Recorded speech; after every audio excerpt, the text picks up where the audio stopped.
G'day,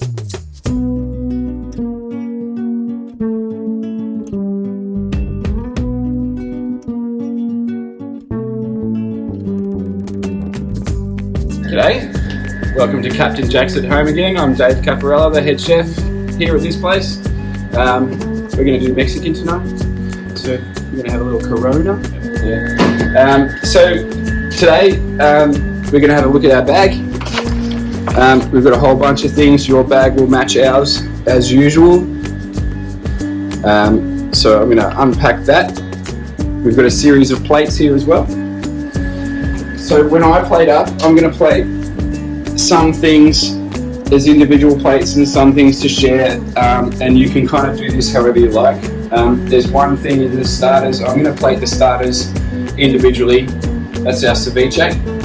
I'll show you that in a minute.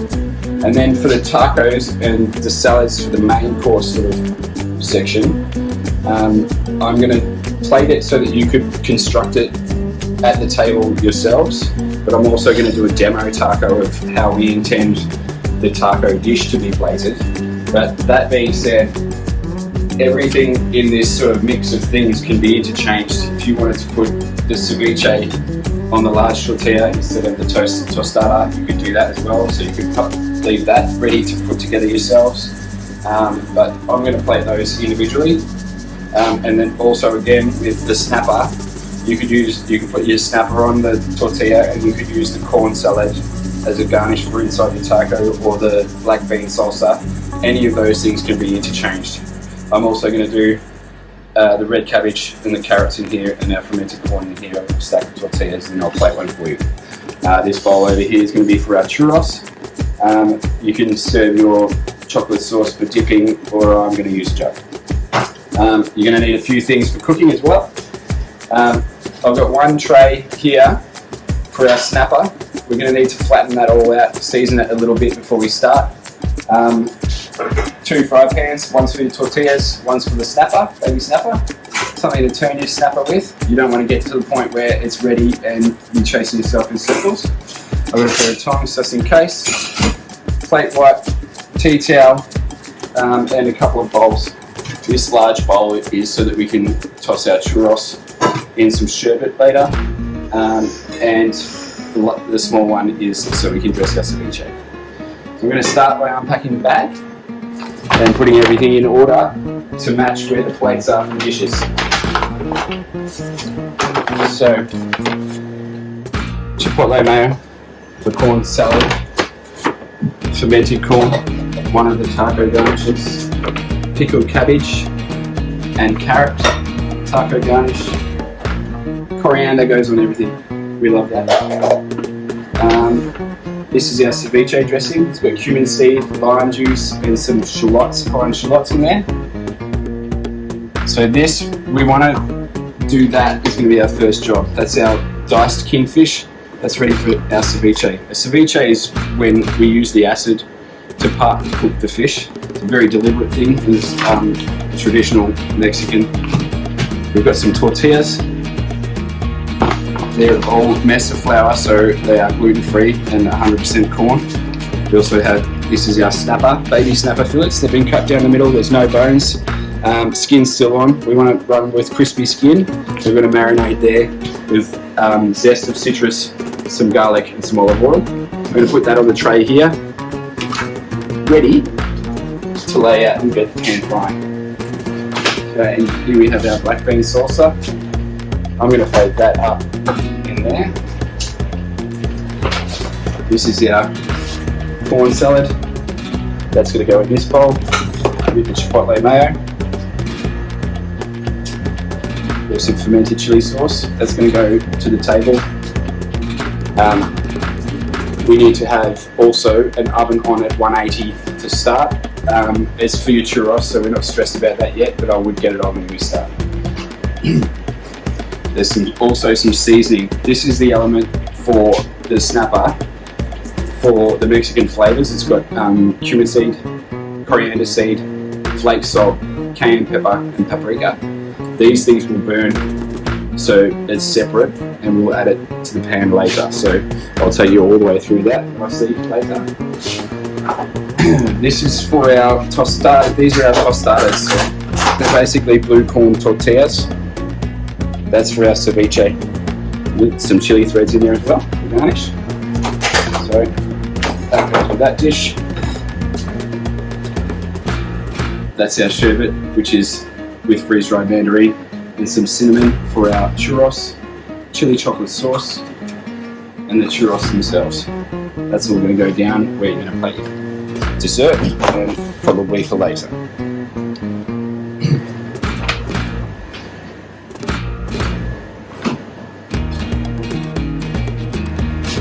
Remember to keep yourself well lubricated. Get up. Okay, so like I said, this kingfish needs to be pickled, and a little bit of time on that. We want sort of 15 minutes to let that acid do its work. Just open that.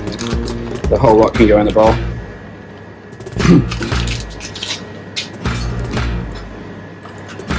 And all of the dressing.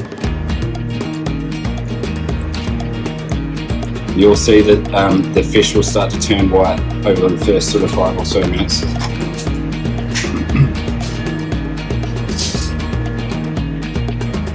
I'm just going to stir that in with a spoon nicely so that the fish is well coated with the lime juice. We're just going to leave that. Now I'm going to start with our tortillas first. I'm going to sort of juggle these amongst it while I'm doing everything else, but if you're feeling a little nervous about burning them, I would just do them all before you start. They'll hold, they'll be nice. They don't necessarily need to be hot, but they do need to be freshened up with a little bit of heat before you eat them. Just makes them nice, so you get toasty corn smells out of them. It's really nice. So there's those. Pan for those. We've got about 8 or so, so about 4 each.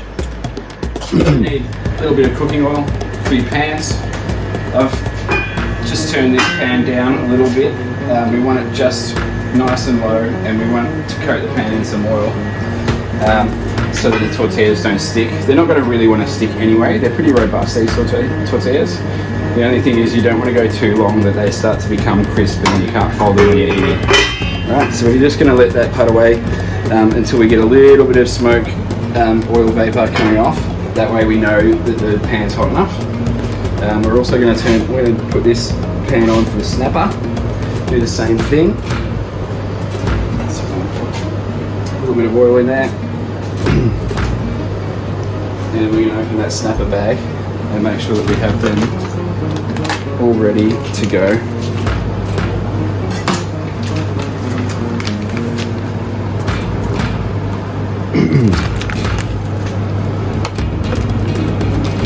So I'm putting them all skin side up deliberately because I'm going to put a little bit of salt on the top of those, and then they're going to start skin side down so that we get some crispiness in their skin.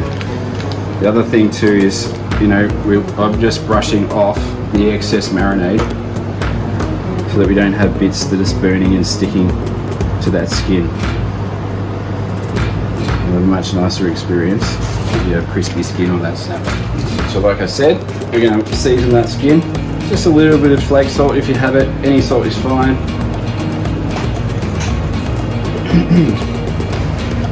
And I'm going to start on my tortillas. So that's nice and low. I'm lucky enough to be able to fit 3 in a pan, which means we can cycle them fairly quickly. See how the oil is smoking on the snapper? That's great. I'm going to turn that jet down to half, so it's not too angry and we can get crispiness without burning. So again, I've said it a couple of weeks ago when we did a demo. Nice little chefy trick. Drop the fish away from you so that the oil will splash away. Saves burning. Put them all in there.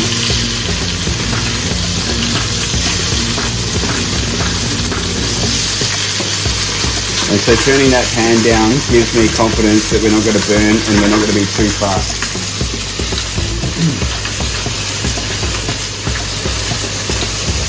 So these tortillas, they'll soften up. So as soon as they're sort of nice and soft, we can flip them. So if you just give them a little bit of a fondling, yeah, you'll know when they're ready, alright? So flip over. Another nice little chefy trick is when you're doing any fish skin side down, just get them to move at least once somewhere near the beginning of their cooking, and they won't stick after that. You'll know, you'll have confidence. The other one too is give them a little press so that you make sure you've got full contact on the skin, so you don't have a nice little spot that didn't get any crispiness, right?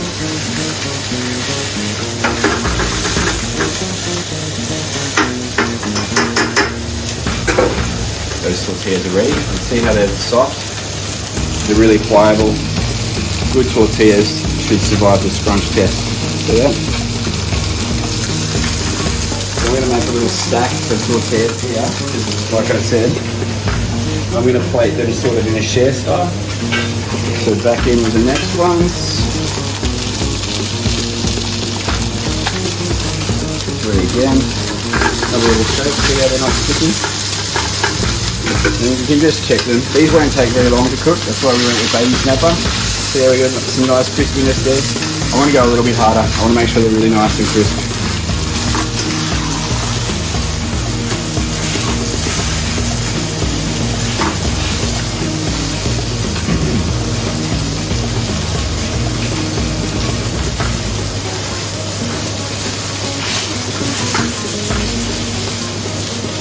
Starting to get soft now. Turn those over.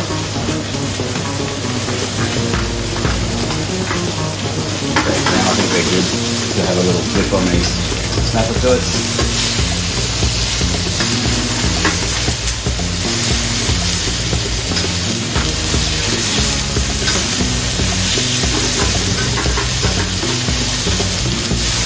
And now I'm just going to go probably another minute and a half. So that first side is probably about 4 minutes. Depending on how hot your pan is, it may be quicker or maybe less. Lower, and as long as you've got some sizzle, you're pretty much right. Can't go too low as long as it's sizzling. So they're going to be nearly ready now. Right? They're very, very thin. And so now's where we want to be ready with our seasoning mix. This is the elements for what you would put in the Mexican flavor profile. That element would have burned. So as I was saying at the beginning of the video, I'm going to take you through how we're going to execute this. So now that we've got both sides and the fish is nearly finished cooking, I'm going to turn them back over.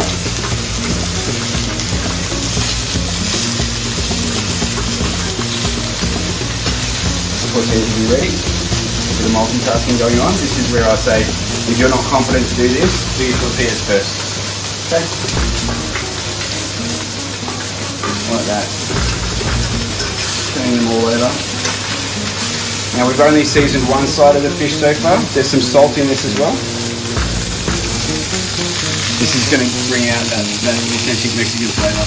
Cumin seed, coriander seed, paprika, cayenne pepper. And so it's going to be fairly liberal with that. And then we're going to flip again, just to stick that on. Okay?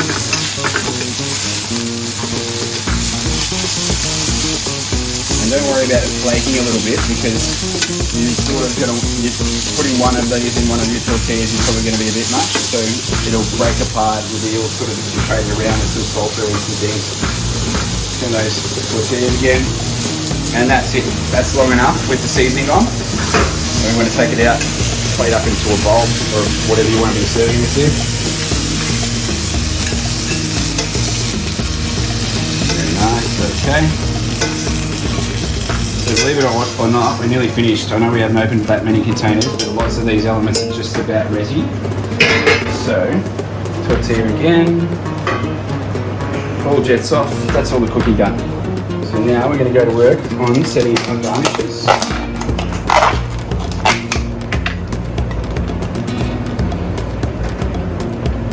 So this here is fermented corn. We've done this in-house. It's a lacto ferment. It's done with raw corn. So basically this is a nice, bright, acidic, fresh flavour, all full of probiotic goodness as well. Similar to that of a kombucha or something like that. Here we go, we have some cabbage that's pickled with rice vinegar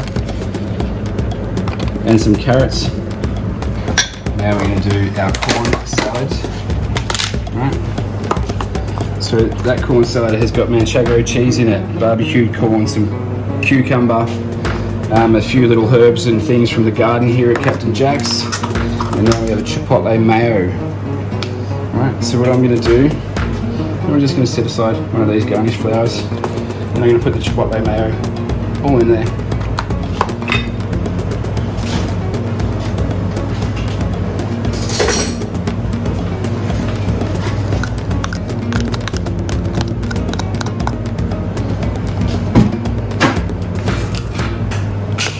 And then I'm going to mix it up.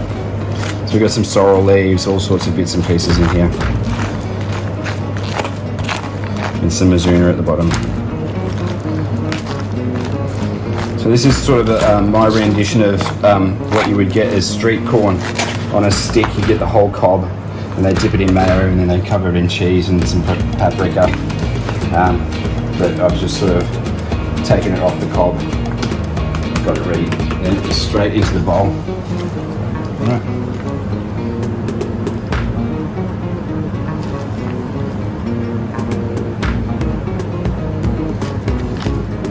And so I generally go and grab most of the larger leaves first, so then you're left with all the goodies for the salad left. So we've got cucumber and corn and all those, and cheese, all those nice things to go out last on top. And like I said, these things, I'm going to suggest how to do that, how to build a taco, but you can build a taco with all of these things. Okay, one of our second last dish. This is our black bean salsa. Straight in the bowl. You can use a spoon, I just try and tease it out into the bowl. Now we're going to plate some ceviches. So, I'm going to have a look at that. See how it's starting to go white, like I was saying? It's probably been about maybe 9-10 minutes since we dressed. This is good.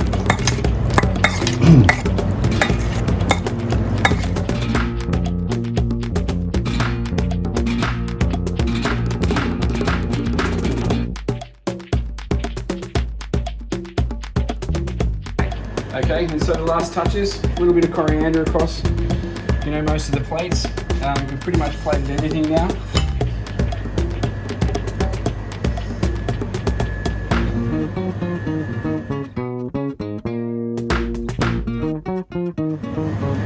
A little bit of coriander on the corn as well, contrast of colours, just like so.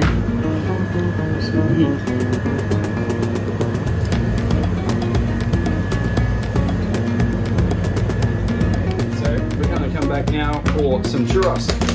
So there we go, we've done them all. These are gluten-free, so guilt-free. So I'm going to just put all of those on a tray ready to go in the oven. We've got our oven at 180, like I said before. These are going to take maybe 5 minutes. We just want to take the chill off them, get them back up and crispy. They'll puff up a little bit as well. Okay, so chili chocolate sauce.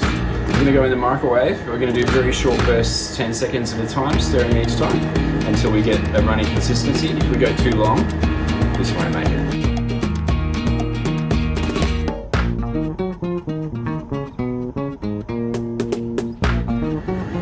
Just like so. Look at that, not bad. We've been a few minutes in the oven here. We're going to check on our churros. Got a little bit of a sizzle going on. They're nice and crispy. Perfect, right? So save the excess oil. I'm going to go and throw them in our bowl here.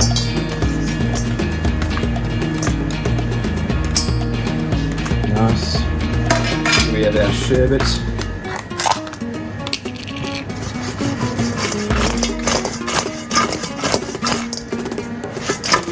Liberal coating.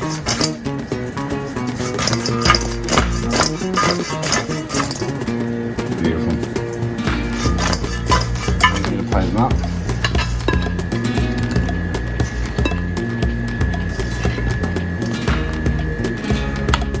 There we go. And like I said, I've put mine in a jug so we can have the pour. You know, that moment. Have a look. No funny ideas. Or maybe you want funny ideas. Depends. How many beverages, how many Coronas you've had. That is our churros chili chocolate.